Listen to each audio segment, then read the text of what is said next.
Hi YouTube. Today I want to talk about the concept of the middle way, as some of you may be familiar with from Buddhism. I'm going to approach it using a couple of analogies and some examples. So, imagine you're walking a tightrope over the Niagara Falls.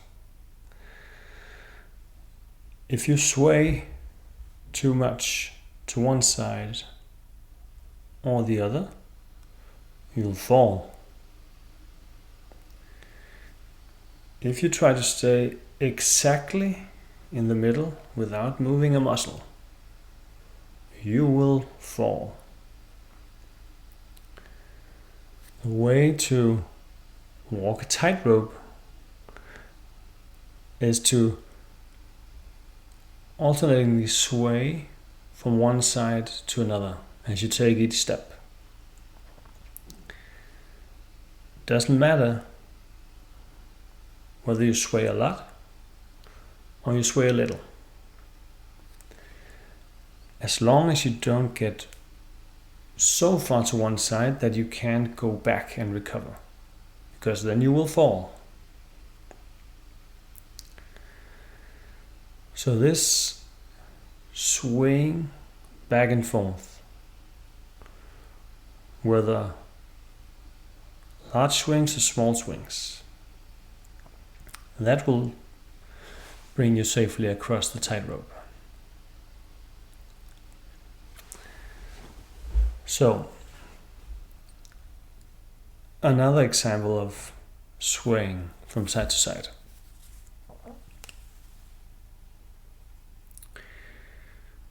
Is looking at a pendulum.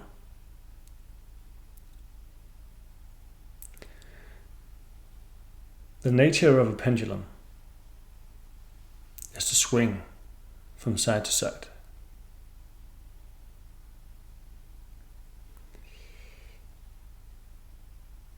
Even if this thing needs to overcome air resistance and other sort of resistances, you'll still only need to invest a minimal amount of energy into keeping this thing swinging from side to side, because that is what it wants to do.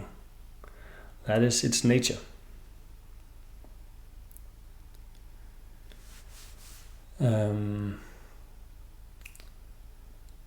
But now let's say we have the power to keep this pendulum locked on this side or this side and keep it from swinging. And we can do that, absolutely. However, while we're holding this, we have to expend energy. I have to, in this case, I have to physically counteract the pull of gravity on this medallion here to keep it from swinging, which it would naturally want to do. Now, this investment of energy into keeping a system out of its natural state, let's call it that,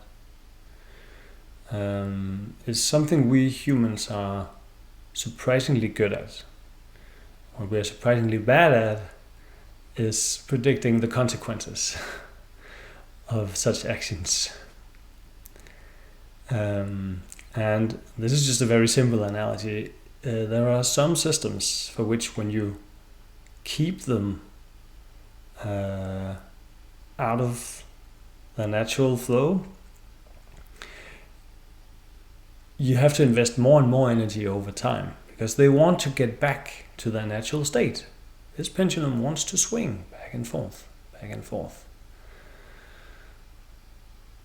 So it would be like this medallion gaining mass over time. As long as I keep it here, it would gain more and more mass. I would have to expend more and more energy So you keep it out here because it wants to swing.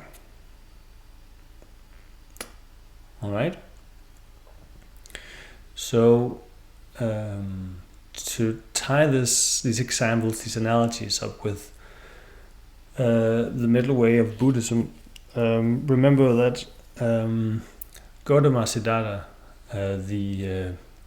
let's say the famous Buddha of Buddhism, he started life as a prince, and he at some point tried living as an ascetic for several years, but it was neither while being a prince or an ascetic that he realized what life is about. It was when he abandoned both extremes and apparently sat down and thought about it for a while, that he realized that in neither extremes lies the truth of the world.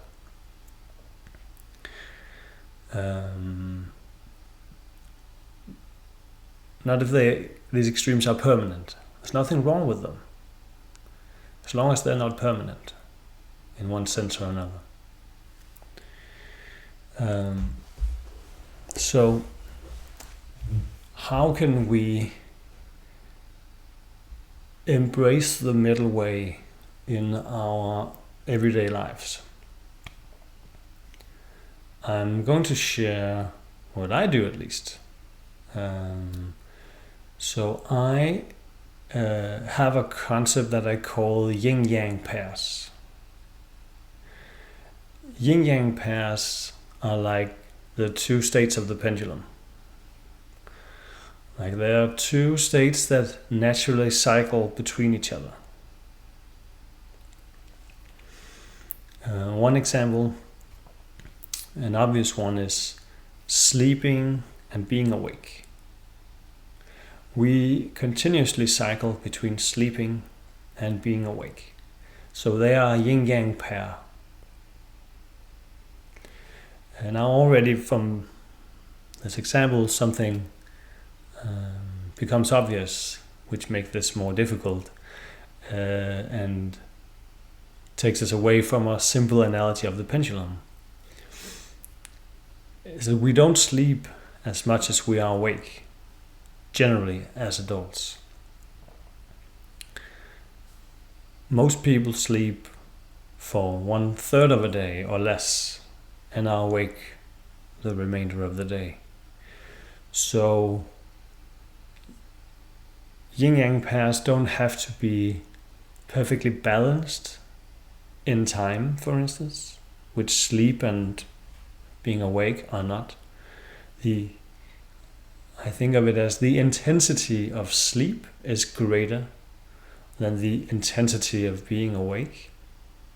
So you need less time spent in that state to balance it out. And it would be as if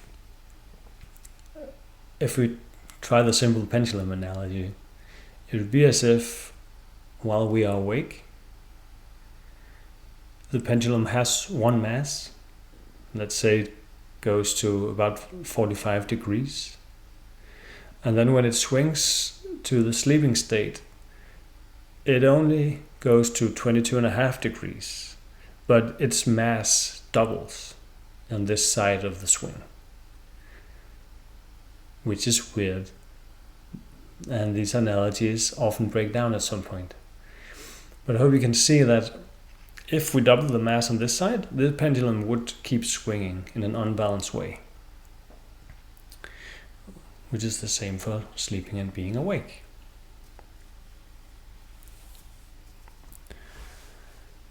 Another example is that of sitting inside, looking down at a screen, versus going outside, walking, looking up at the sky.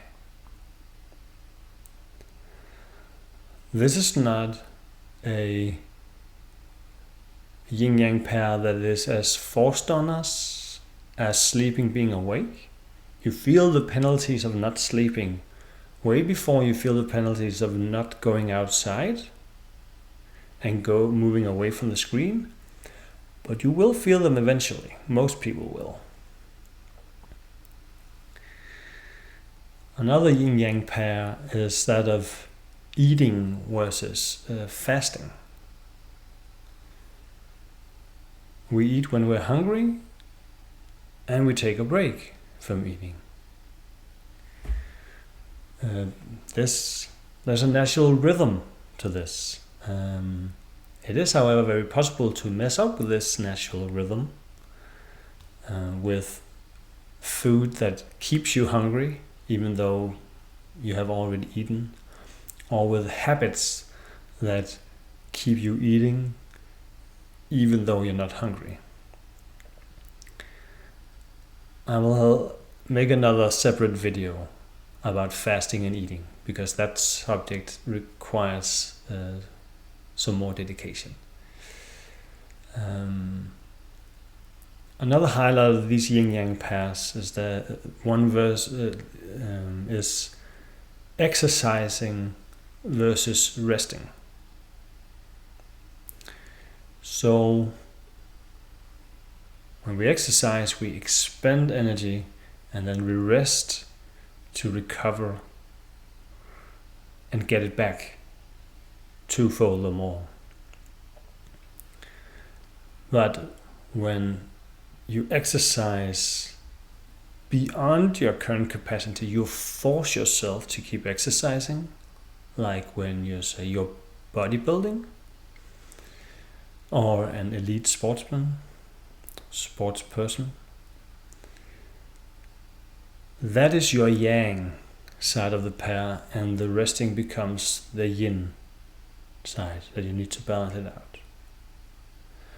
However, if you've been sitting still for a long time, maybe you're working, maybe you're binging that Netflix series, maybe you're playing Call of Duty.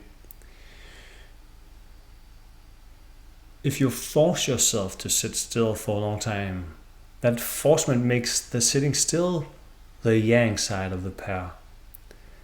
And then getting up and moving around becomes the yin.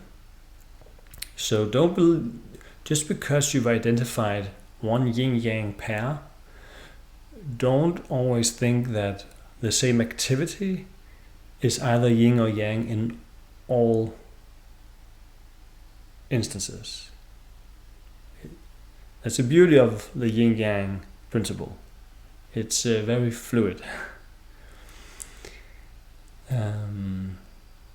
Another important yin-yang pair, which is manifest in our biology, is that of long-term survival versus short-term survival. So our nervous system is divided into two branches, let's call them that. One taking care of short-term survival, using stress responses, stuff like that. And another taking care of long-term survival, taking care of digestion and healing and procreation, stuff like that. Now, balancing out long-term survival and short-term survival is incredibly important. Of course, if we don't survive short-term, long-term survival becomes pointless. However, if we are constantly in a state of stress, activating a part of our nervous system which takes care of short-term survival, we will probably experience severe health problems down the line. This is, of course, especially relevant in today's modern Western global society. Because we have a tendency to offset some of our natural balances. I will also be talking more about the nervous system and short-term versus long-term survival in future videos. And the last example of a yin-yang pair I think about that I want to bring up today is that of being hooked, being in a mindset where you're hooked or addicted, versus being free in your mind.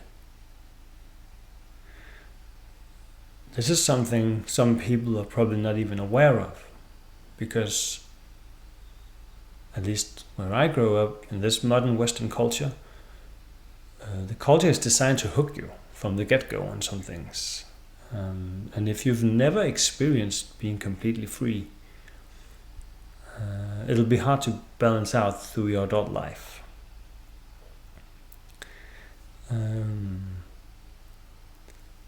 There's a Shaolin master, Shifu Yanlei, who uses the terms junkie mind versus Buddha mind. I really like his take on it. Are you in the junkie mind state, where you're constantly chasing after something and you need some kind of specific stimulus, otherwise you won't feel at ease? Or can you be free in your mind? Can you embrace the Buddha mind completely and accept whatever comes as it comes? This yin-yang pair is one of the deepest and one of the most important. But for some people it can be difficult to approach before being more aware of some of the other layers on top of it. Well, that was what I wanted to talk about today. If you have any yin-yang pairs you have identified in your life, maybe some that are out of balance right now, please post them in the comments. Because talking about these things and bringing them into our conscious awareness is one way of bringing more balance to them. Cheers.